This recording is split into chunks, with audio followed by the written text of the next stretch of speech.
히브리서 3장 7절부터 19절까지 읽겠습니다.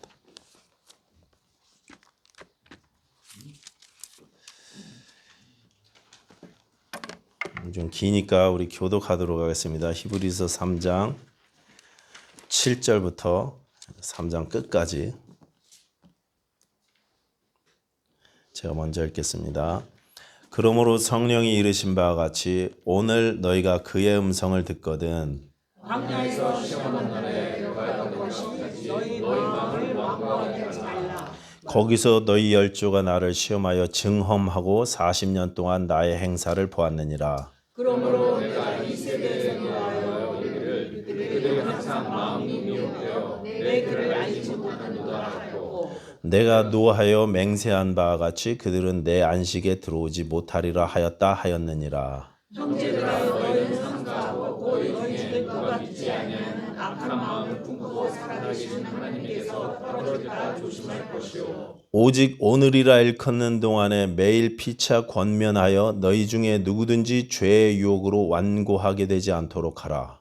우리가 시작할 때에 확신한 것을 끝까지 경고히 잡고 있으면 그리스도와 함께 참여한 자가 되리라. 성경에 일렀으되 오늘 너희가 그의 음성을 듣거든 경노하시게 하던 것 같이 너희 마음을 완고하게 하지 말라 하였으니 듣고 경노하시게 하던 자가 누구나 모세를 따라 애굽에서 나온 모든 사람이 아니라.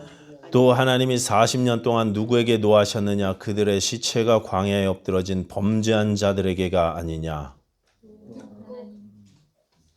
또 하나님이 누구에게 명하사 그의 안식에 들어오지 못하게 하셨느냐? 곧 순종하지 아니하던 자들에게가 아니냐? 다 같이 이루어보건대 그들이 믿지 아니함으로 능히 들어가지 못한 것이라. 아멘. 기도하겠습니다.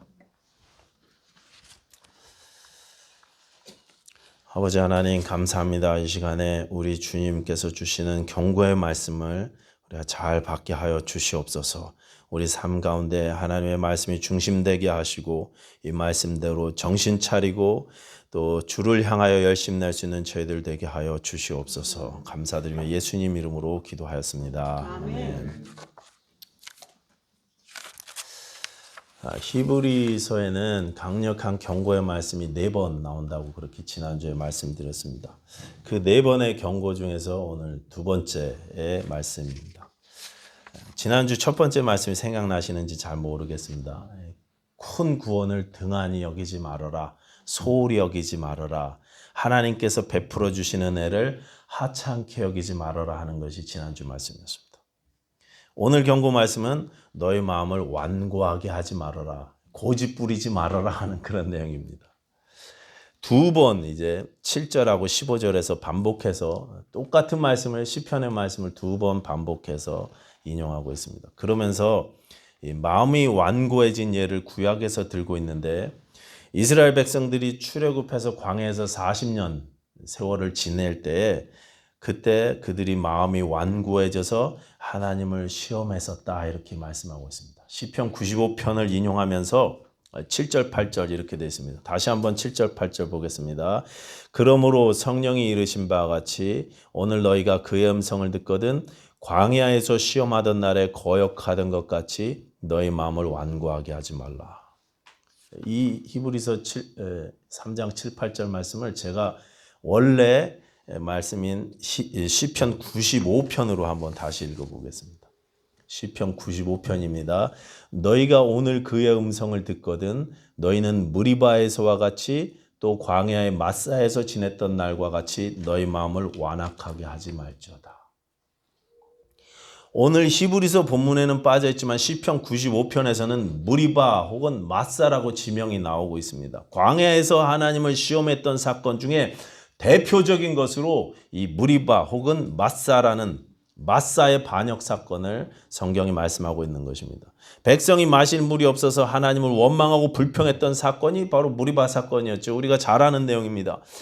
출애굽 광야 40년 기간 동안에 이 무리바 사건은 2번 있었어요. 무리바라는 이름으로 2번 있었습니다. 첫 번째는 애굽에서 나온 지 한 달 반 만에 호렙산 근처 르비딤이라는 곳에서 만나와 메추라기를 먹기 시작한 바로 뒤에 이 일이 있었어요. 출애굽기 17장입니다. 하나님과 다투었다 그래서 모세가 그 땅 이름을 무리바다 이렇게 지었고 마사라고 이름을 불렀고 그 뜻은 다툼이라는 뜻이었습니다. 두 번째는 애굽에서 나와서 광야를 배회한 지 거의 40년이 다 되어갈 때 있었던 일입니다. 그때는 모세의 누이 미리암이 이미 죽었을 때였고 가나안 땅에 입구였던 가데스에서 있었던 일이라고 민수기 20장이 증언하고 있습니다. 거기서도 마실 물이 없다고 불평을 했고 거기서도 하나님께서는 반석에서 생수가 솟아나서 그들이 마시올 수 있도록 그렇게 해주셨어요. 그리고 그곳 물을 무리바의 물이다 이렇게 부르게 되었다 이렇게 성경이 설명합니다. 이 무리바의 물 사건이 광야 시작할 때 한 달 반 만에 있었고 또 40년 지나서 이제 광야 생활이 끝날 때쯤에 한 번 더 있었다는 것입니다. 반복해서 일어났다는 것입니다. 그럼 이게 무슨 뜻이겠습니까? 둘 다 지명이 따로 있습니다. 하나는 르비딤이고 다른 하나는 가데스였습니다. 근데 두 경우 다 다툼이라는 이 이름으로 불려졌어요. 똑같은 이름으로 불렀습니다. 왜 성경이 이 이야기를 하겠습니까? 두 경우 다 무리바라는 이름을 사용해서 이런 일이 처음 시작할 때 있었고 또 나중에 마지막에 끝날 때 있었던 것처럼 40년 내내 이런 반역이 있었다는 것입니다. 지난 40년 동안 하나님이 그렇게 먹이시고 입히시고 보호하셨지만 이스라엘 백성들이 전혀 변하지 않습니다. 여전히 하나님과 무리바 다투고 있습니다. 하나님께 반역을 일삼습니다. 불평과 불만과 부정적인 말들을 계속 일삼으면서 하루하루 하나님의 마음을 아프시게 했다는 것입니다. 40년 내내 그랬다는 거예요. 이 불평과 불만이 얼마나 지독했는지 얼마나 그 언어들이 심각했던지 성경은 계속해서 이 일을 반복해서 말씀하고 있습니다. 오늘 본문 히브리서에도 이 이야기를 하고 있고 고린도전서 13장에 보시면 사도 바울을 통해서 그들이 모세에게 속하여 예전에 했던 말씀이죠. 그들이 모세에게 속하여 이러이러한 일을 했었다 말씀하고 있습니다. 또 시편 95편에서도 말씀하셨고 그리고 신명기 6장에서도 반복해서 경고하고 있습니다. 신명기 6장 16절 제가 읽어보겠습니다. 너희가 마사는 무리바하고 같은 지명입니다. 너희가 마사에서 시험한 것 같이 너희 하나님 여호와를 시험하지 말라.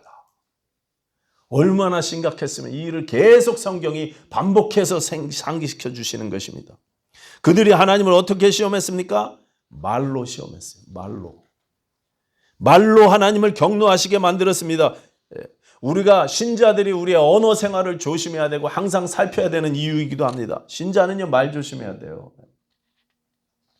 시편 95편은 너희가 무리바에서처럼 마사에서처럼 너희 마음을 완악하게 하지 말라고 하셨는데 이 경고 전에 무슨 말씀을 하시냐? 시편 95편 1절부터는 이렇게 말씀하십니다. 오라 우리가 여호와께 노래하며 우리의 구원의 반석을 향하여 즐거이 외치자. 우리가 감사함으로 그 앞에 나가며 시를 지어 즐거이 노래하자.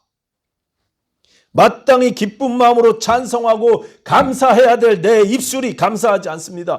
찬양하지 않습니다. 대신 지독할 정도로 부정적입니다. 불평을 일삼습니다. 말로 하나님을 찬양하는 것이 아니라 입술로 하나님을 반역했어요.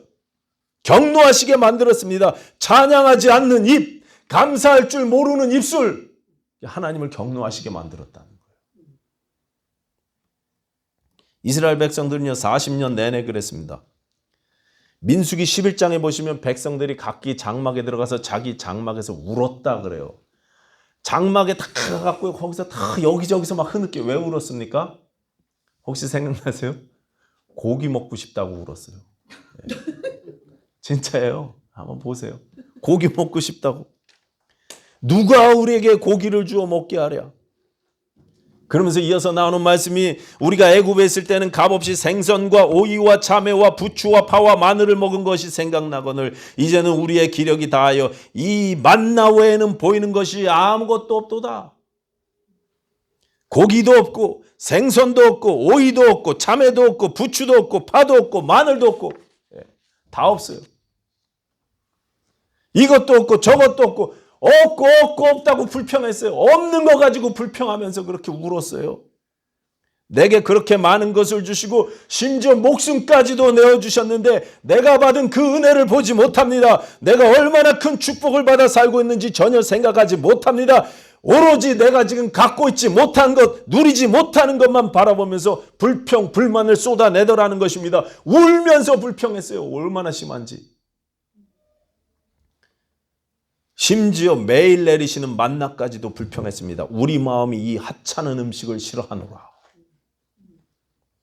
여러분, 만나는 하나님 은혜의 상징입니다. 매일 주시는 만나는 매일의 양식이었습니다. 그거 먹지 않으면 죽는 거예요. 처음에는 그래서 만나를 그 사람들이 뭐라고 불렀냐면 이게 무엇인가 그랬어요. 만나라는 이름 뜻이 이게 뭐냐예요. 이게 뭐냐. 이게 무엇인가 놀랍다 그래갖고 하나님의 은혜다 그래서 만나를 이름을 만나라고 지은 거예요. 이게 뭐냐. 그런데 그 놀라우신 하나님의 은혜의 상징인 만나가요. 이 하찮은 음식을 우리가 싫어한다. 지난주에 말씀드린 대로 하나님의 은혜를 하찮게 여깁니다. 무리바의 생수, 반석을 쪼개서 생수를 주시는데 반석 대신 자기 몸을 쪼개서 우리에게 생명을 주셨는데 그 은혜를 소홀히 여깁니다. 하찮게 여깁니다. 매일매일 말씀으로 만나 매일의 양식을 우리에게 주시는데 그 음성 듣기를 싫어하는 거예요. 하찮게 여깁니다.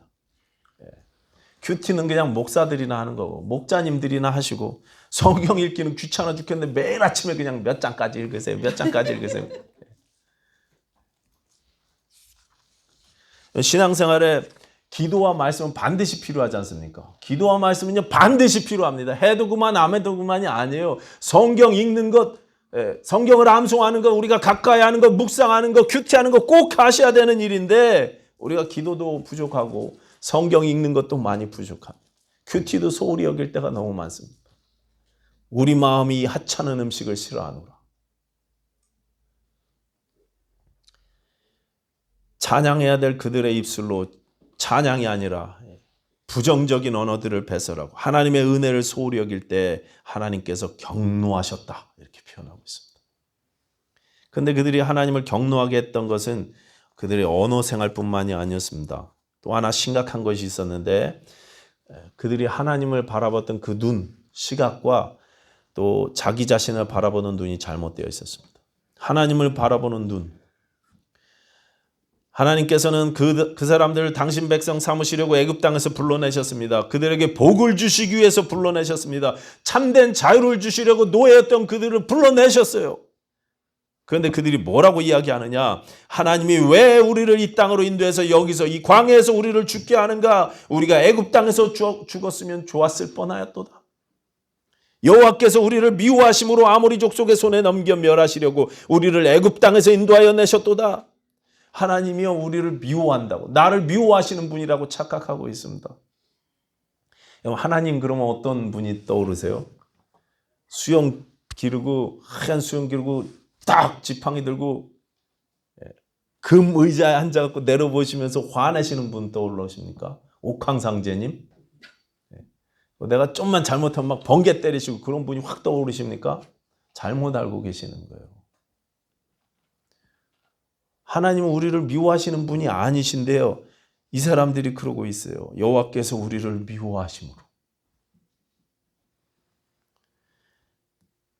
미워하셔서 나를 이끌어내서 죽이시는 분이라고 착각하고 있습니다. 벌 내리시는 분으로 잘못 알고 있습니다. 나를 미워하셔서 괴롭히는 분으로 그렇게 알고 있더라는 거예요. 구원을 주시고 생명을 주시고 축복을 주시는 하나님이신데 목숨마저 주시는 분이신데요. 거꾸로 알고 있어요. 거꾸로. 목숨을 빼앗는 분이라고. 우리 가운데도 이런 경우가 많습니다. 신앙생활이 너무 귀찮고 괴롭습니다. 교회 생활이 복이 아니라 부담스럽기만 합니다. 그냥 순종하지 않으면 벌 내리실 것 같아서 깨림칙해서 예배에 참석하시는 분들도 혹시 있을지 모르겠습니다. 그러다 보니 신앙생활이 부담스럽고 힘들고 짜증나고 더 이상 신앙생활이 기쁘지 않습니다. 왜 맨날 내가 나만 해야 되는지. 제 고향교회 한 안수 집사님께서 구역예배를 설교를 하시는데 이렇게 설교하시더라고요. 제가 그때 그 구역예배에 참석했었거든요. 학생 때. 근데 이렇게 설교하셨습니다. 하나님께는 억지로라도 바쳐야 됩니다. 억지로라도 섬기고 봉사해야 됩니다. 그러면 하나님이 축복해 주십니다. 당신의 경험을 이야기한 거죠. 제가 하기 싫었는데 억지로라도 했더니 축복해 주셨다 이런 간증을 곁들여서 말씀하셨어요. 그분이 이제 구역 식구들을 도전을 주려고 아마 신앙 훈련을 시키려고 그렇게 말씀하셨겠지만 여러분 억지로 하지 마십시오. 각각 그 마음에 정한 대로 할 것이요 인색함으로나 억지로 하지 말지니 하나님은 즐겨내는 자를 사랑하시느니라. 억지로 하지 마십시오. 주의를 억지로 하시면 안 됩니다. 즐거운 마음으로 감사한 마음으로 할 수 없다면 내가 다시 은혜로 이 일들을 감사할 수 있을 때까지 여러분 멈추셔야 돼요. 멈추십시오. 하나님은요 강제로 뺏는 분이 아니십니다. 우리에게 벌 내리시기를 원하는 분이 아니십니다. 우리를 괴롭히는 분이 아니세요. 나를 미워하는 분이 아니세요. 근데 잘못 알고 있었어요. 우리의 좋으신 아버지라고 성경이 그렇게 말씀하고 있습니다. 내 필요를 아시는 분이라고 그렇게 말씀하십니다. 좋으신 내 아버지로 그분을 아셔야 된다는 거예요. 우리 21세기 침례교회 모든 성도님 한 분 한 분이 다 하나님을 좋으신 나의 아버지로 아셔야만 한다는 것입니다. 아멘. 이스라엘 백성들은 자기 자신을 보는 눈도 잘못되어 있었습니다. 하나님도 잘못 알고 있어요. 나 자신도 잘못 알고 있어요. 가데스 바네에서 12명이 정탐꾼 보냈었잖아요. 그 사람들이 정탐하고 들어와서 한다는 소리가 우리는 못 들어간다. 그들은 우리보다 강하다. 우리는 스스로 보기에도 메뚜기 같다 그랬습니다. 자기 자신을요 메뚜기 같다고 이야기하고 있어요. 하나님이 약속을 주셨는데 그 약속을 믿지 못합니다. 신뢰하지 않습니다. 성경 말씀을 그렇게 많이 접했는데 전혀 믿지 못하는 거예요. 그리고 자기 자신을 하나님의 눈이 아니라 세상의 눈으로 보면서 나는 메뚜기 같다. 가진 것도 없고 배운 것도 없고 몸도 약하고 겸손해서 그렇게 말하는 게 아니라 믿지 못해서 그렇게 말하는 것입니다. 하나님의 약속을 신뢰하지 못하기 때문에 그렇게 보는 것입니다. 너는 내 자녀다. 내가 너를 굳세게 하겠다. 내가 나의 의로운 오른손으로 너를 붙잡을 것이다. 아무리 말씀해 주셔도 믿지 않습니다. 아니에요. 하나님 나는 메뚜기예요. 내가 뭘 할 수 있겠어요? 우리 교회가 뭘 할 수 있겠어요? 언젠가 제가 고등학생 때였던 것 같은데 제 고향교회에 꼬마애가 찾아왔습니다. 저희 동네 애 같은데 한 10살쯤 된 10살이 채 안 된 오빠 애하고 그리고 여동생 한 6살에서 7살 되는 여동생이 찾아왔습니다. 근데 이 아이들 이야기를 쭉 들어보니까 엄마가 안 계신 것 같고 아빠가 이 아이들을 매질을 좀 하는 것 같아요. 지금 같은 거 당장 신고해야죠. 아동학대니까. 그래서 뭐 동사무소나 경찰서에 신고했을 텐데 그때는 그런 개념이 시골이라고 또 옛날이라서 없었습니다. 근데 그 이야기 아이들이 이렇게 매를 맞은 것 같아 너무 불쌍해갖고 교회에서 밥도 주고 또 누가 용돈도 주고 그랬나 봐요. 사탕도 주고. 그랬더니 이 아이가 종종 이렇게 교회를 방문했어요. 어른들이 교회 성도님들이 계시면 왔어요. 교회. 와갖고 오자마자 이 아이들이 제일 먼저 하는 게 뭐냐면 그 오빠애가 와갖고 자기 배를 이렇게 훌렁까요. 나 이렇게 매 맞았어요. 그러면서 자기 보면 이 회초리 자국 배에 피 자국이 있고 그렇습니다. 나 매 맞았어요. 오늘도. 나 이렇게 불쌍해요. 그걸로 사람들에게 인정받고 사람들에게 관심받고 또 사람들에게 사랑받고 싶었던 것 같습니다. 여러분 우리는요 하나님께 인정받으면 됩니다. 하나님께 인정받으셔야 돼요. 그런데 우리가 종종 사람에게 인정받으려고 합니다. 그래서 겸손한 게 아니라 자기 자신을 막 낮춰요. 필요 이상으로 막 낮춥니다. 자기 웃도리를 들어서 몸을 보여줬던 그 아이처럼 자기 이 자존, 셀프 이스팀이 너무 낮아요. 나는 뭐 그렇지, 우리 가정은 뭐 그렇지, 나는 매 맞는 인생이지, 인생 뭐 다 그런 거지. 자신의 삶에 대해서 아주 부정적입니다. 말을 아예 그렇게 시작해요. 나를 존귀하게 값주고 사신 하나님의 은혜를 모독하는 거예요. 본의 아니게. 이스라엘 백성들은 가데스 바네아 정탐 사건 이후에 20세 이상 성인 남자 60만 3,550명이었습니다. 60만 3천 명이 넘는 이 사람들이 두 사람 빼고 다 죽었어요. 40년 동안 광야 생활 가운데 가나안 땅에 들어가지 못하고 죽었습니다. 오늘 보면 17절 보십시오. 또 하나님이 40년 동안 누구에게 노하셨느냐? 그들의 시체가 광야에 엎드러진 범죄한 자들에게가 아니냐. 약속을 신뢰하지 못하고 자기 자신의 가치를 함부로 이야기했던 자들에게 성경은요, 범죄한 자들이다 이렇게 이야기하십니다. 범죄한 자들이다. 이건 범죄라고 이야기하는 거예요. 하나님이 나를 존귀하게 보시는데 나는 그렇지 못해요. 이렇게 이야기하면 그걸 하나님께서 범죄라고 이야기하신다니까요. 무시무시한 죄입니다. 여러분, 내가 누구인지 정확히 아십시오. 하나님이 나를 누구라고 말씀하시는지 정확히 아시기 바랍니다. 성경이 나의 신분을 뭐라고 말씀하시는지 정확히 알고 믿으십시오. 말로 범죄하는 범죄를 중단하시기 바랍니다. 나는 메뚜기가 아닙니다. 내 인생은 존귀한 인생입니다. 나는 이렇게 살아서는 안 되는 거예요. 하나님의 자녀답게 사셔야 하는 것입니다. 그들은 다 함께 기쁨으로 애굽을 떠났습니다. 모두가 다 홍해를 건넜습니다. 다 함께 광야 생활을 시작했습니다. 그런데 결국 대부분 안식에 들어가지 못했어요. 10하루길이면 들어가는 그 길을 40년 동안 방황하다가 1명, 2명 다 시체가 되어서 엎드러졌습니다. 언젠가 읽었던 고린도전서 10장은 이렇습니다. 형제들아, 나는 너희가 알지 못하기를 원하지 아니하노니 우리 조상들이 다 구름 아래에 있고 바다 가운데로 지나며 모세에게 속하여 다 구름과 바다에서 침례를 받고 다 같은 신령한 음식을 먹으며 다 같은 신령한 음료를 마셨으니 이는 그들을 따르는 신령한 반석으로부터 마셨으며 그 반석은 곧 그리스도시라. 그러나 그들의 다수를 하나님이 기뻐하지 아니하셨으므로 그들이 광야에서 멸망을 받았느니라. 우리가 다 예수 믿는다고 고백했습니다. 다 침례도 받았습니다. 말씀도 들었고 은혜도 받은 것 같았습니다. 무려 40년 동안 40년을 일평생을 교회 생활도 철저히 했습니다. 다 같이 교회 와서 성경도 공부하고 말씀도 듣고 다 했어요. 그런데 그들의 다수를 하나님이 기뻐하지 않으셨다. 그래서 그들이 광야에서 멸망을 받았다 이렇게 말씀하십니다. 오늘 본문대 히브리서 4장 1절 그러므로 우리는 두려워할지니 그의 안식에 들어갈 약속이 남아있을지라도 너희 중에는 혹 이르지 못할 자가 있을까 하미라. 여러분, 무서운 말씀입니다.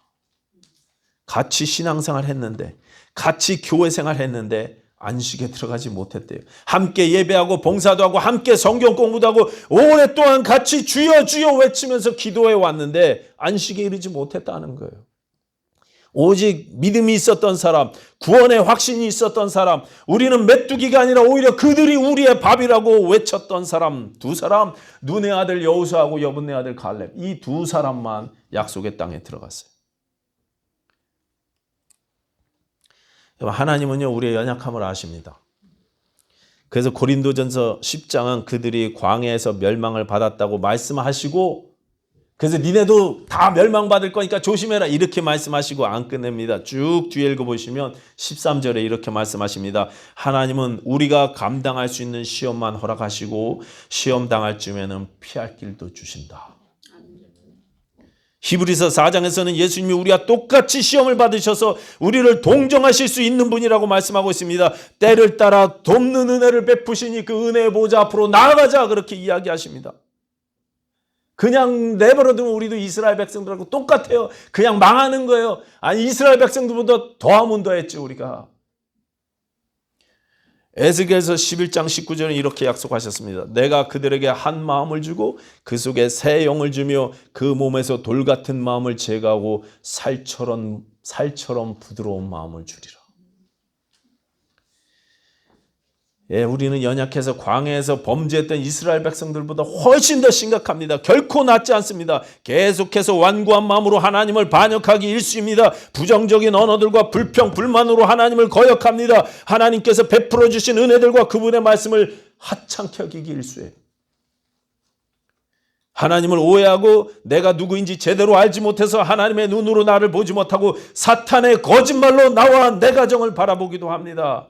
그런데 그런 우리에게 하나님께서는 직접 내 완고한 마음을 걷어내시고 그리고 나에게 부드러운 마음을 직접 주시겠다고 그렇게 말씀하십니다. 내가 돌 같은 마음을 제거하고 살처럼 부드러운 마음을 너에게 주겠다. 삶의 온갖 시험을 당할 것이지만 이길 힘을 주시고 피할 길도 주시겠다고 약속하셨습니다. 때를 따라 돕는 은혜를 주시겠다고 그렇게 약속하셨어요. 21세기 침례교회 성도 여러분, 두려움과 떨림으로 여러분의 구원을 이루어 가시기 바랍니다. 오늘 보면 히브리서 3장 13절에 이렇게 경고하십니다. 오직 오늘이라 일컫는 동안에 매일 피차 권면하여 너희 중에 누구든지 죄의 유혹으로 완고하게 되지 않도록 하라. 우리가 완고한 마음이 되지 않도록, 고집 부려지지 않도록, 내 입술이 부정적인 말들로 범죄해서 하나님을 대적하는 일이 생기지 않도록, 오히려 같은 입술로 나를 사랑하사 나를 위해 자신의 생명을 내어주신 하나님의 은혜를 찬송하고 감사할 수 있도록 오늘이라고 불려주는 이 시간에 여러분 계속 나를 살피라는 것입니다. 오늘이라 일컫는 동안에 아직 깨닫고 회개할 수 있는 시간을 주시는 그 기간에 서로 권면하면서 항상 조심하고 하나님을 기쁘시게 해드릴 수 있는 저 여러분들 됐으면 좋겠습니다. 아멘. 기도하겠습니다. 아버지 하나님 감사합니다. 우리의 완고한 마음을 제거하여 주시고 부드러운 마음 주실 줄로 믿습니다. 하나님 우리가 주의 말씀 앞에 겸손케 하여 주시고 고집 부리지 않게 하시고 하나님의 가르치심에 순복할 수 있는 저희들 되게 하여 주시옵소서. 예수님 이름으로 기도하였습니다. 아멘.